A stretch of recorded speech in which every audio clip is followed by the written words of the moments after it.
Now, one of the things I also want to do is talk about, because you were a jeweler, and I was able to see a element of that that I think applies really well to that, and that's the refining of gold. When gold is being refined, I guess I should let me say what I think it is, and you can tell me when I'm wrong. So when gold is being refined, what I saw actually, you were top salesman in jewelry for several years, and I think you made more sales than the whole store combined, and they had you on commercials and all that kind of stuff. I'm just bragging on my dad a little bit, but what I was able to do is I was able to go back into the back counter. Yeah. And I saw this gentleman, and he had, safety goggles on, but he was taking this rock-like substance and putting it into this pit, if you will, and it was fire, right? And we talked about that passion, right? But what I saw happen was interesting, because gold, it looked like rock, it looked like, whatever it looked like, but then they put it under. First of all, they submitted it. Yeah. They put it under this fire-like substance, and then what happened was the purity of it became liquid, and then the impurities, like the rock and the dirt and whatever, that rose to the top. And so that's how you get your pure gold, because it's 14 karat, 24 karat, but it had to go through the fire. It had to go through process. It had to be submitted. Right. And I think there's so many people that they feel like their passion is so great that they have all the answers, but they're not willing to submit. They're not willing to be held accountable. So can you talk about that process as it relates to the refining process? Yeah, we're refining gold, but how do we refine passion? And that's let me just go a little bit more into the refining of gold, but there's something called dross, D-R-O-S-S. And what happens is when you heat the gold up, the dross lifts, and you take that part off, because those are the impurities. Those are the things that are not good. Those are the things that take you from 24 karat to 10 So karat. what could those things be impact? Your attitude, laziness, yes. Wanting to be the boss. Maybe those are some things that people have in passion, but needs to be kind of cut off. Have to be cut off. The other part of that is that afterwards, if you don't do it properly, you have something that's called, and when you don't, again, what you just said, when you don't do it properly, you have something called porosity or porosity.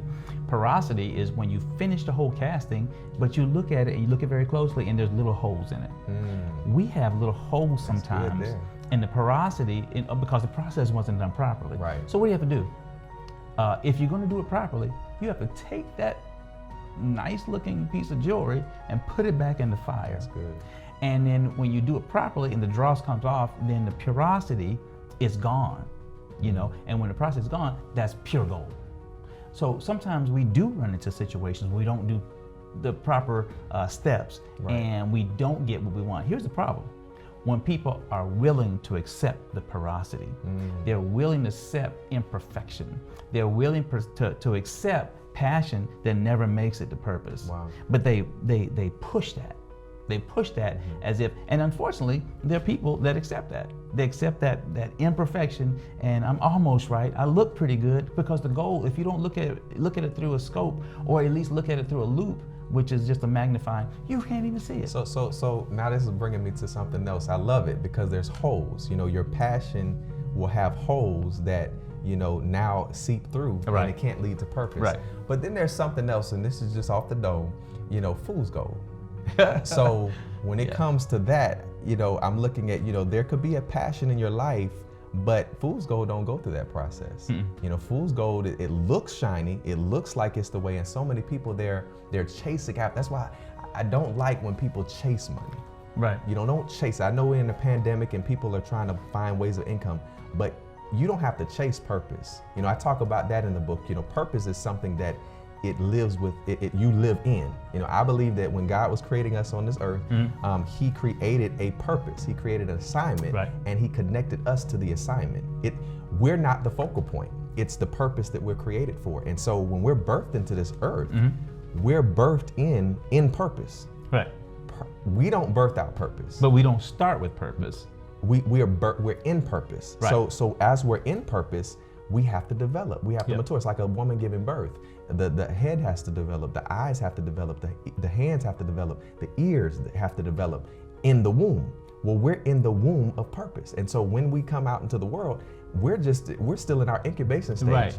And at the present time when we're ready, then purpose can birth us out. We're not birthing purpose out. Purpose is birthing us out, which means that we're not the focal point. Here's the thing, I say this as well. Passion is about you. Passion is something that's about how you feel and what you want and what you like. Purpose will always impact other people. Purpose is never just about you. It's always about someone else. And so when you look at that idea of fool's gold, how can you tell if this is really purpose or if I'm just fooling myself? Because who is it impacting? See, okay, so when you mention fool's gold is shiny, looks good. It's about the same weight. It's about the same refined properties of gold. The difference is it doesn't have all of the properties. It has some of the glimmer. It looks like it, but it doesn't have all the properties. And if I'm not mistaken, with some, you know, it may fade over time, or it may turn your neck green and stuff. Yeah, green fingers. So it's not going to have sustainability. Well, and the other thing too, and I wanted to say this, and I know that the one thing I want to say is this: we get to the point sometimes where we want to speed up the process. And speeding up the process really messes everything up. In fact, when I mentioned the periodicity and whatever, when you skip a few steps, and this will take us a long way, and I know we don't want to go this far into it, but when we skip a few steps, what happens is we do get the product or get a product. And sometimes that jeweler will say, you know what, it's Christmas time, I got to get it out. I just got to let it go. In reality, what you're doing is passing something off that's pure that really isn't. And because some people don't have a loop or a scope to look into it, they can't tell the difference.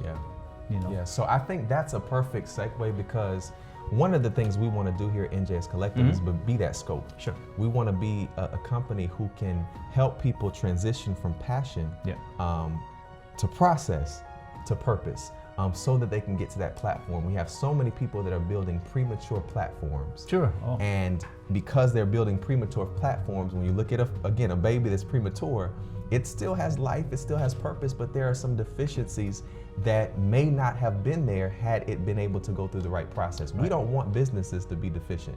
We don't want businesses to have to be deformed and have to be coming outside of timing. So here at NJS Collective, you know, one of the things we want to do is be a company that can help you take your business from your passion stage to your discovery stage, to your process stage, to then your platform stage, to your purpose stage. We don't want you to become deformed. We don't want you to have fool's gold. We don't want you just to operate in passion. We want you to get to purpose.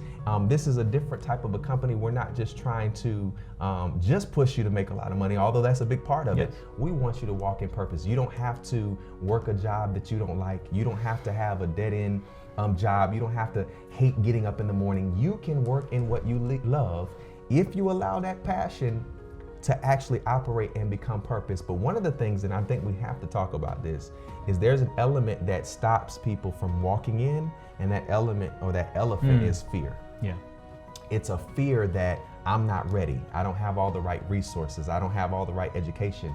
I don't have all the right finances. I don't have all the right networking. Here's the thing, purpose never leaves you. Purpose is always there, but you have to connect to it. And so one of the things that we can help you is determine, is this the right time for you to step out? Is this the right time for you to walk in? Is this the right time for you to, you know, really make this passion into a purpose? And we'd love to help you with that. You know, when you get to the point where you know everything is perfect in your life, you got a problem. When you're never afraid of anything, you got a problem. There should be a tad bit of fear in everything that we do. And when we're in our purpose though, because process again is scary, but when we're in our purpose, we get to the point where the fear is there, maybe a little bit of fear is there, but we do what we need to do to get to the point C, get to the point D. And so I believe that we can help to get many companies to that point. I've heard some of the greatest singers, greatest athletes, greatest entertainers, greatest preachers, whatever, they talk about right before they go up to speak, to sing, to whatever, there's just these little butterflies that they get. And I've heard one person say, when I stop getting the butterflies, then I'm gonna get a little bit worried. You want that element of fear, but here's the thing, go anyway. do it anyway. Sometimes you have to walk anyway, but you have to have accountability. And I think that's one of the things that we can provide here at NJS is that accountability. If you say you're going to do this, we want to help you on your track to doing that. We want to hold you accountable so that you can actually reach your goals. It's going to be fearful at times. You're going to have some decisions you got to make that's going to cause some fear, but go anyway. And I believe if we can do that, there's going to be so many great things that this company can provide to your business. You mentioned accountability. I think maybe that's something we should spend some time on because people don't want to be accountable. Mm-hmm. And because they don't, they're not able to strive. Yeah. They're not able to get to the next level. So we're excited about you. We're excited about what we're doing here. And we believe that we can help you take it to the next level.